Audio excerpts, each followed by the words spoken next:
عايزة اقول لكم ملح الليمون ده اختراع يا جماعة، اقسم بالله ما بستغناش عنه. عايزة اي حاجة تبرق، عايزة اي حاجة تلمع المطبخ، الخلاطات، الحمام، حتى وانا بغسل سجادي كده على الناشف.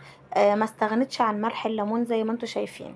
وبعدين بقى شوية كلوريكس الوان كده، وبعدين برضو الخل برضو. تمام كده، يبقى شوية مية دافيين وملح الليمون وكلوريكس الوان وخل.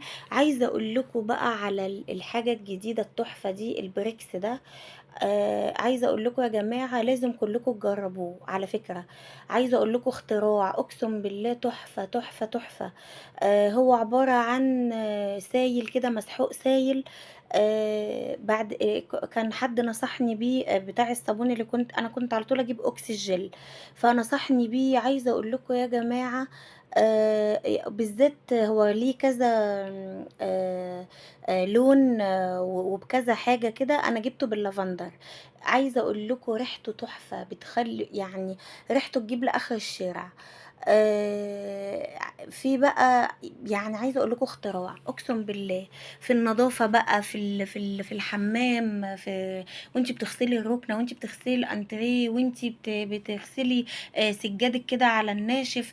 عايزه اقول لكم هينفع لكذا حاجه، وانا جربته في كذا حاجه، وعايزاكم كلكم تجربوه.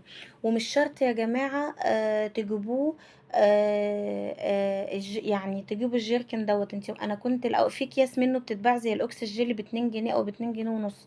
انا كنت بجيب منها. ممكن تجيبيه سايل نص كيلو، كيلو هيبقى النص كيلو ب15 جنيه، الكيلو تقريبا ب30 جنيه سايب. انا بقى من كتر ما جربته ولقيته تحفة البريكس ده يا جماعة. شوفيه عند اي بتاع صابون، او مستلزمات مسحوق وصابون والحاجات دي يعني. لازم تجيبيه. ما لقيتوش، لو لقيت الجيركن ده انا جبته ب80 جنيه. فطبعا في اكتر من 3 كيلو، فبالنسبه لي اوفر لي من الكياس ومن السايل.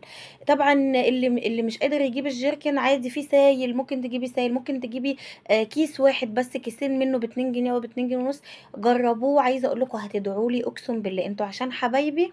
فانا قلت لازم اقول لكم على البريكس دوت اختراع، اختراع بجد. بصوا بقى السجاد، الخلطة اللي احنا عملناها دوت، وحطيت بس كده يعني غطا الجيركن بتاع البريكس، بغطا واحد بس كده. نزلت على المكونات اللي انا حطيتها قدامكم، ومسكت بقى فرشة البلاط ومشيت كده على السجادة بتاعتي اكنك بتغسليها بالظبط.